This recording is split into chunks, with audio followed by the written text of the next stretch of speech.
Is this thing on? Welcome back to Big Mouth and fancy seeing you here. And you are very welcome, my friends, and especially my enemies. Come in, sit down, no touching. I don't do the touching. If you notice, my intro just gets longer and longer, but I fucking love it. So come here, sit down. So a few episodes ago, I talked about you lot commenting down below and asking me what you wanted me to talk about. So Gemma from Leicester wants to talk about my top three favourite DCEU movies of all time. And I think there is a difference between favourite DCEU movies and favourite DC movies, because then you look at Nolan's Dark Knight trilogy, Superman, Superman 2, and it's very confusing. We will do that one day, but today we're talking about my top three favourite DCEU films. In no particular order, it's Wonder Woman, Batman v Superman, and Man of Steel. I don't know what order I put that. That's another conversation. So we can talk about my favourite top three films. First of all, we can talk about Wonder Woman. Wonder Woman's an interesting film in the sense that it came after kind of Batman v Superman and Suicide Squad, two very divisive DCEU movies at the beginning of a franchise. And kind of the mainstream audience loved this film, and I love this film. But why? It's not been Marvelised. There's gags, but there's not gags everywhere. They don't sacrifice the drama for gags like they do in the MCU. It's a really, really deep movie. I think a lot of people, John Campion, the movie pundit, keeps on telling people that Gal Gadot can't act, but I think her performance is so deep and so rich.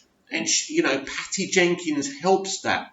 Patty Jenkins creates this wonderful movie from the moment little Diana, young Diana, runs around Fantasy Island, right? And that music's playing. I'm embraced. I'm captivated.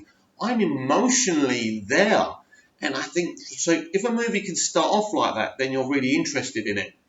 And then you just see her story evolve, and it's so good. And then the introduction of Steve Trevor, a.k.a. Chris Pine, who's a wonderful actor. He's got a great personality, and I think his energy on set really helped. I think he helped, but there's no question. This is Wonder Woman's movie. This is Gal Gadot's movie. There's no question about that.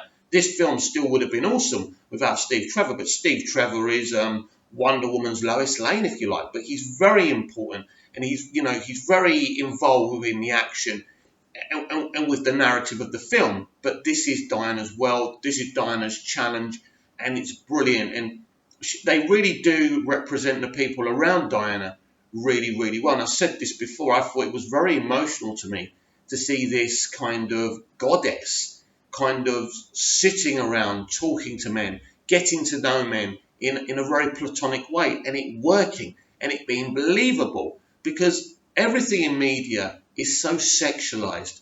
And you hear a lot from feminists, you hear a lot from SJWs talking about them being sexualized, but a lot of these SJWs are part of the reason they have been sexualized, because they're part of this business. So there's a hypocrisy there, isn't there? But this film does everything right. It's emotional. It's exciting. The action is out of this world. And I'll say this also again, I'll never understand the hate for the third act. I thought the third act was, again, very exciting, very emotional. And the whole narrative of the movie really, really works for me. And then we talk about Batman v Superman. How much more can I say about these films? Well, this is the thing. Imagine a kind of tunnel that never ends. That's what Batman v Superman is. The reaction to it, the film itself. I think Chris Terrio is a really, really talented storyteller. I think that, and David S. Goyer is a really talented storyteller as well. And of course, Zack Snyder is also a very talented man, but he's a very unique director with a very unique eye. Some people say he's even got two. Bit of a joke there. Can't be serious all the time, can we? Like Marvel. But anyway, yeah. So this film has these unique sensibilities, and from the beginning, you can tell. I go in this film thinking this is going to be a typical superhero movie, because in a lot of ways, you see, Man of Steel has got deep sensibilities. But Batman v Superman is on another level. You could still watch Man of Steel like a mainstream Marvelised movie. In a lot of ways, half the movie is that. especially the action and the fighting and the punching, right? But Batman v Superman's really different. It's telling the story of two characters. I remember coming out of the cinema and people going, this is about Batman, this film. I never saw that this film's just about Batman. I think Superman and Batman share the screen time very equally. You can measure it if you want. We see the sensibilities of Superman in this world after his first adventure in Man of Steel. And this really is a Man of Steel sequel. There's no question about that. And so you see the sensibilities of Superman and him trying to be this hero that his father wanted him to be. And it doesn't always sit right with him. There's a reality to that. There's an emotion to that. And then you've got Batman. You know, we're seeing his point of view of the battle of Metropolis, you know. And it's really exciting. And then you see the hate and the fear that Superman is motivating in Batman and in Bruce Wayne. And slowly, when we get to the explosion of the Senate building, that's it. Bruce Wayne ain't having it anymore. This guy is dangerous. He's going to take him out. He can't really accept that he can't take Superman out. I mean, he could literally stab him with kryptonite, but there's no evidence that that stabbing would actually kill Superman. He could maybe eventually regenerate if he was in sunlight or something. I don't know. I don't know the ins and outs of it. But anyway, he's convinced that this has to happen. He needs to die. The conversation with Alfred when he says, he's not our enemy. Not today. And there's so many sensibilities in this movie about, you know, a hero like Superman. And when you look at Holly Hunter's character as well, saying this guy should not be acting unilaterally. I said it. Brilliant. So there are lots of issues and lots of commentary in this film.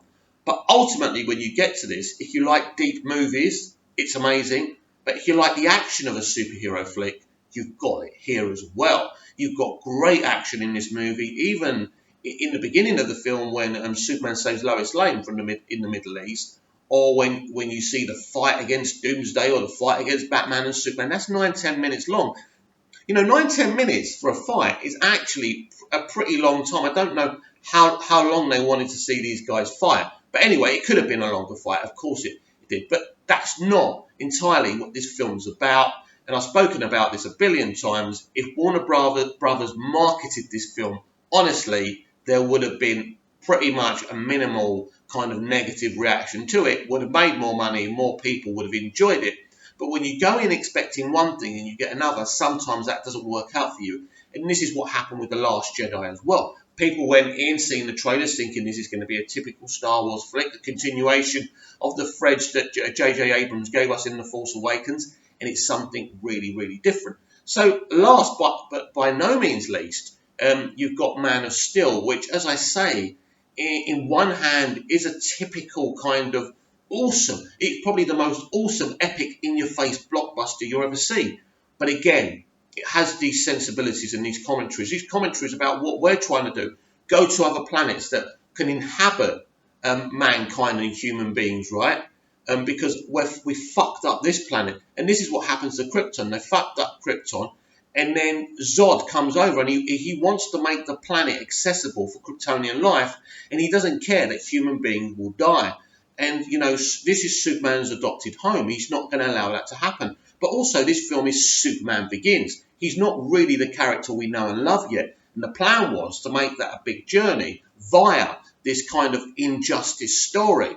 Again, if they were honest about that from the beginning, that's what you would have got. So that's what I think of Man of Steel, Batman v Superman and Wonder Woman. I think these are three of the best CBMs you will ever see. The depth within the writing, the VFX, everything about these films is amazing. Unfortunately, if you want to see Marvelized movies, you're not going to like these films. I mean, you may like Wonder Woman, but I don't think Wonder Woman's a Marvelized film. I think Wonder Woman fits perfectly within the Snyderverse, if you ask me. And Patty Jenkins, what a great achievement by her. And I can't wait for you all to see Wonder Woman 1984. So what do you think about those three movies? Please comment down below, like, share, and subscribe.